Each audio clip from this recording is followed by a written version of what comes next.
हमारा नुमाइंदा खारदार झाड़ियों से होता हुआ हमें वीडियोस पहुंचाने में कामयाब हुआ, मगर उसके बाद कुछ कहने और सुनने की जरूरत बाकी नहीं रहती। सबसे पहले तो एक्सप्रेस न्यूज़ की गिरफ्त प्रोग्राम को इस पर अप्रिशिएट करूँगा कि उन्होंने इसको हाईलाइट किया और उन्होंने हम तक सब तक आवाम तक ये पहुँचाई बात कि जी ये जो रूट चेंज हुआ, जो पुराना रूट था उसके ऊपर तकरीबन हमारी इतलात के मुताबिक 10 से 14 अरब रुपए का काम हो चुका था और वो काम जो हो चुका था उस पर जो पाइप डले थे 72 डाया के और जो सीमेंट डली थी वो पाइप आज काट काट के लोग लेके जा रहे हैं। और ज़ाहिर है कौन लेके जा रहा है, उसके ऊपर पूरा एक सिस्टम होता है, ऐसे कोई नहीं पाइप काट के ले जा सकता। शहर कराची के अंदर हीरोइनची जो है वो सरिये चोरी कर रहे हैं और बिन कासिम और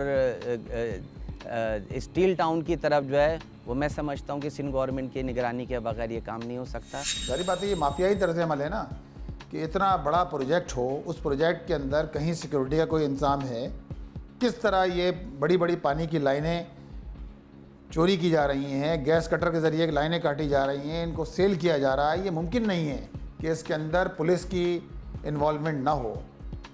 ये पुलिस की इन्वॉल्वमेंट के बगैर मुमकिन ही नहीं है कि ये चोरी हो सके। पिछले दिनों थाना सुरजानी टाउन की हुदूद में ये ट्रक दस्तावेजात ना दिखाने की वजह से पकड़ लिया गया और ये खबर शहर में जंगल की आग की तरह फैल गई कि इस ट्रक में उसी पाइप के टुकड़े भरे हैं जो K4 से चोरी हो रहे थे।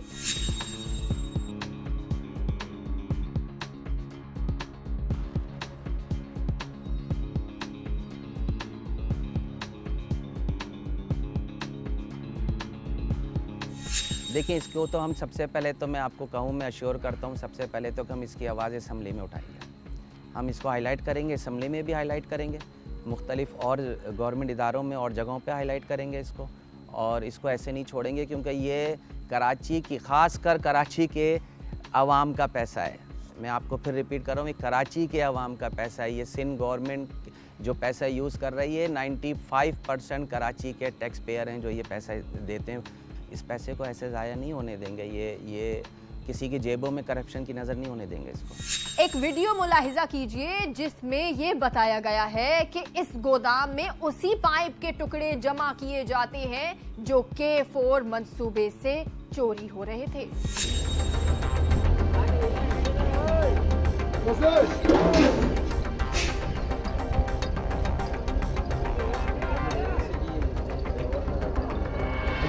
सीधो कर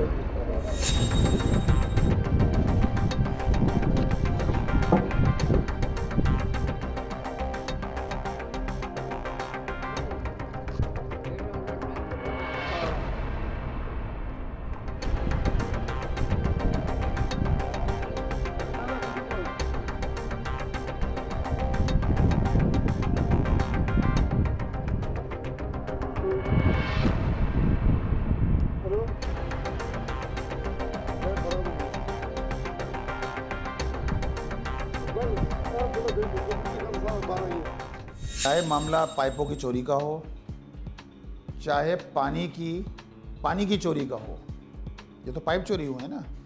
पानी की चोरी का मामला भी ये है कि एक वो कहते हैं ना कि जो बिल्कुल निचली सतह पर जो वॉल्व मैन होता है, वॉल्व मैन से लेकर वाटर एंड सेवरेज एक्सीएन से लेकर वाटर एंड सेवरेज कॉरपोरेशन का अमला और उससे ऊपर हमारे वो सारे लोग कि जो चाहते नहीं हैं, वो सिर्फ अपने मफादात समेटना चाहते हैं और पैसा हासिल करना चाहते हैं, जिन्होंने कराची शहर को सोने की चिड़िया समझा हुआ है। ये पैसा ज़ेली सतह से लेकर ऊपर तक जाता है। अब ये बहुत जरूरी था कि इस मामले को लेकर Karachi water and sewerage board के अफसरान या MD साहब से बात की जाए और उनकी राय को प्रोग्राम में शामिल किया जाए, मगर हमारी कई मर्तबा कोशिशों के बावजूद मुख्तलिफ वजूहात बताकर वक्त नहीं दिया गया। साथ साथ एडिशनल IG कराची से भी दरख्वास्त की गई कि वो इस मामले पर बात करने के लिए अपने कीमती वक्त में से कुछ वक्त मुहैया करें, मगर उनकी मसरूफियात की बिना पर हमें वहां से भी वक्त न मिल सका। पुलिस भी पूरी तरह इन्वॉल्व है, निचली सतह से लेकर ऊपरी सतह तक। इतना सेंसिटिव एक काम जारी हो, हसास नौइयत काम जारी हो, शहर को सप्लाई करने की 260 MGD पानी सप्लाई करने की लाइन हो और कोई सिक्योरिटी ना हो। ये तो सवालिया निशान है सिक्योरिटी के इदारों पर हमारे। ये तो सवालिया निशान है उन कंपनीज पर जो काम कर रही हैं वहाँ, कि किस तरह आपने छोड़ा हुआ है अपने पूरे इंफ्रास्ट्रक्चर जो आप तामीर करने जा रहे हैं उसको किस तरह आपने छोड़ दिया है कि लोग जो है वो हीरोइनची सामान बेच के ले जाएं, या मुनज़्ज़म माफिया जो है वो गैस कटर के ज़रिए रात में सारी कार्रवाइयाँ कर रही हों, बल्कि दिन की रोशनी में भी कार्रवाइयाँ जारी हों। किस तरह मुमकिन है जब तक ये मिलीभगत ना हो। तो इन सबको जो है वो फिक्स होना चाहिए कि जो लोग भी इसके अंदर किरदार हैं सबको फिक्स होना चाहिए है। और ये जिम्मेदारी हुकूमत की जिम्मेदारी है, ये इदारों की जिम्मेदारी है कि वो जायज़ा लें इस बात का। ये जो काम हुआ था वो सारे पैसे अरबों के, करोड़ों के, रोज़ाना के करोड़ों के पाइप जो है वो ट्रक में भर भर के काट के लेके जाए जा रहे हैं। तो ये एक्सप्रेस न्यूज़ को अप्रिशिएट है, एक्सप्रेस न्यूज़ के गिरफ्त प्रोग्राम को अप्रिशिएट है कि उन्होंने ये हाईलाइट किया है, उन्होंने बहुत जान पे खेल के ये सारा जो है निकाल के लेकर आए कि इसके ऊपर किस तरह से उन्होंने मैं समझता हूँ कि एक बहुत मुश्किल काम था कि इसके ऊपर इनके साथ कोई भी हादसा हो सकता था। तो जो शहर पूरे पाकिस्तान को चला रहा हो, आप ये कहेंगे जी 25 अरब से 125 हो गया, तो क्यों हुआ? आपकी नाअहली की वजह से हुआ। इस प्रोग्राम में खुलासा किया गया अवामी असासे की मुनज़्ज़म चोरी और तरसील का। हमने जो मनाजिर आपको दिखाए वो हमारी टीम ने अपने आप को खतरे में डालकर हासिल किए। तहकीकात के लिए कई किलोमीटर पैदल सफर किया गया, मुताल्लिका दफातर के कई चक्कर लगाए गए ताकि आप तक वो हकाइक सामने आ सकें जो जानना आपका हक है। हमने अपनी सहाफती जिम्मेदारी निभाई है। अब देखना यह है कि इसके बाद क्या इस मामले की आला सतह पर तहकीकात की जाएंगी। क्या अरबों रुपए मालियत के इस इंफ्रास्ट्रक्चर चोरी करने वाले और चोरी करवाने वालों को सजा मिल पाएगी?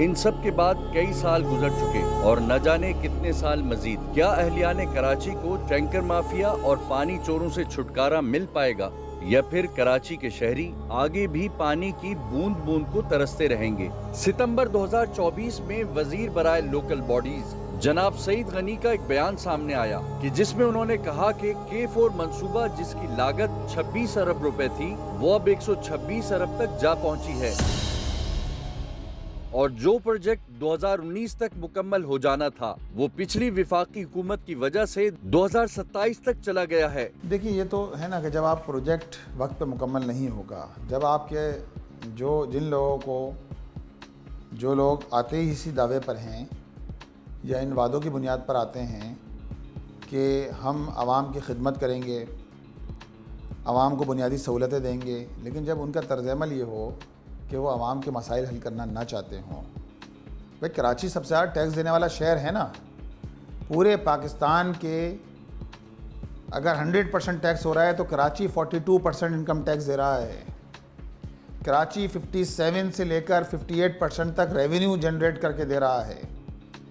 कराची जो है वो आपकी एक्सपोर्ट में 54% डाल रहा है। कराची सूबे की मईशत में 96% टैक्स रेवेन्यू दे रहा है। तो जो शहर पूरे पाकिस्तान को चला रहा हो, आप ये कहेंगे जी 25 अरब से 125 हो गया, तो क्यों हुआ? आपकी नाअहली की वजह से हुआ। इसकी मजम्मत भी की जाएगी, लेकिन साथ साथ ये भी कहा जाएगा कि कराची के शहरियों को पानी की ज़रूरत है। कराची के शहरी पानी की बूंद बूंद को तरस रहे हैं, और ये हुकूमत की ज़िम्मेदारी है, बिलखुसूस हुकूमत सिंध की और वफाकी हुकूमत की भी ज़िम्मेदारी है, क्योंकि वापडा वफाकी हुकूमत के तहत आता है। लेकिन सिंध हुकूमत की ज़िम्मेदारी इसलिए है कि कराची सिंध का सबसे बड़ा शहर है। कराची पाकिस्तान को सबसे ज़्यादा रेवेन्यू देने वाला शहर है। कराची चलता है तो पूरा पाकिस्तान आगे बढ़ता है। लेकिन अगर कराची के रहने वाले लोग ही परेशान हों, पानी के लिए धक्के खा रहे हों, उनको पानी के लिए 19 साल गुजर गए, लेकिन पानी के सिस्टम के अंदर जो है वो एक कतरा पानी के बूंद का इजाफा नहीं हुआ, और जो प्रोजेक्ट बनाया गया है K4 का 650 मिलियन गैलन डेली पानी आना था इसमें। पहले 2000 जब ये प्रोजेक्ट वापडा को दिया गया PTI दौर में, तो 650 से इन्होंने 260 MGD कर दिया, यानी आधे से भी आधा कर दिया गया। आपका हब डैम भर गया।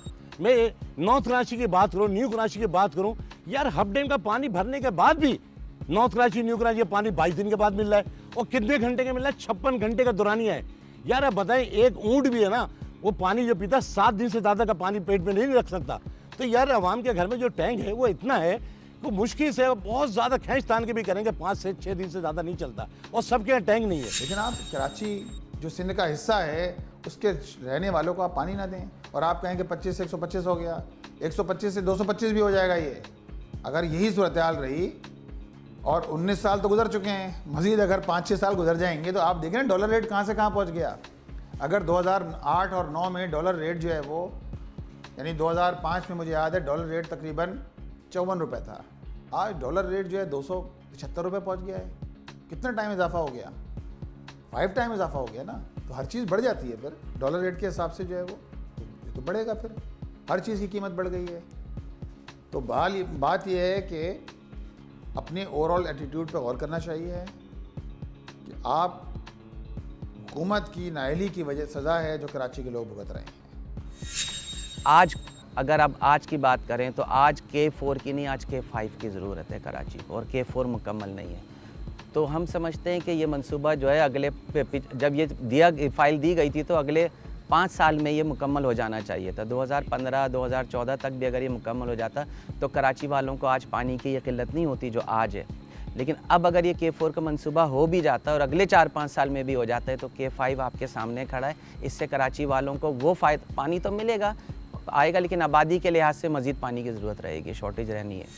देखिए असूलन तो मैं आपको बताऊं कि असूलन तो जो पुराना इंफ्रास्ट्रक्चर उस पर डला है उसकी बिडिंग होनी चाहिए, उसको उसके ऊपर जो है जो भी अखराजात हुए, जो उस पर पाइप डले हुए हैं 72 डाया का उसके ऊपर पाइप है, और उसके अलावा उसकी जो नहरें बनी थी सीमेंट की उसमें सरिये डले थे, उसकी बिडिंग होनी चाहिए। K4 का मंसूबा जो है साबिक सिटी नाज़िम नेमतुल्लाह खान साहब के दौर में 2000 से एक से लेकर 2005 तक नेमतुल्लाह खान साहब की सिटी डिस्ट्रिक्ट गवर्नमेंट रही। इस दौरान कराची में पानी के मसले के हल के लिए K3 का मंसूबा मुकम्मल किया गया, और K3 मंसूबा मुकम्मल करने के फ़ौर बाद K4 पे वर्किंग शुरू हुई, उसकी फिजिलिटी बनी, ताकि इस दौरान नेमतुल्लाह खान साहब की टेनूर मुकम्मल हो गई, और नेमतुल्लाह खान साहब के टेनूर मुकम्मल होने के बाद इस प्रोजेक्ट को आगे बढ़ना था। लेकिन जिस तरह हमारे यहाँ मंसूबे सुर्ख फीते की नज़र हो जाते हैं, इस तरह ये मंसूबा भी आज 19 साल गुजरने के बावजूद आज इस बात के इम्कानात नज़र नहीं आ रहे कि कराची के रहने वाले लोगों को आइंदा 3 साल में भी पानी जो है घरों के नलकों में मिल सके। और उससे बड़ी अफसोसनाक सूरत-ए-हाल ये है कि नलकों में पानी तो मैसर नहीं है, लेकिन वाटर टैंकर पूरे शहर में रन कर रहे हैं और घूम रहे हैं। और ख़ुद वाटर एंड सीवरेज कॉरपोरेशन के मुताबिक सन 2023-24 में वाटर टैंकर के ज़रिए 1 अरब 66 करोड़ रुपए का मुनाफा, जो अनाउंस्ड मुनाफा है, जिसका एलानिया मुनाफा है, अब आप अंदाज़ा लगा सकते हैं कितना मुनाफा हुआ होगा कि इन टैंकरों को के ज़रिए जो पानी सेल किया गया है उनके ज़रिए इनको मुनाफा हासिल हुआ है। अब जिस शहर के अंदर लोगों को घरों में पानी मैसर ना हो, जहां पानी के लाइनों पर कुंडे मारे जाएं और उनके ज़रिए टैंकरों को जो है वो पानी सप्लाई किया जाता हो, और बड़ी बड़ी आबादियाँ आप देखें, पूरी नई कराची, नॉर्थ कराची, औरंगी टाउन, बल्दिया टाउन, कोरंगी, ये सारी आबादियाँ पानी से महरूम हैं और हफ्तों पानी नहीं आता। लेकिन दूसरी तरफ जो है वो टैंकर जो है वो एक माफिया सरगर्म है इस शहर के अंदर।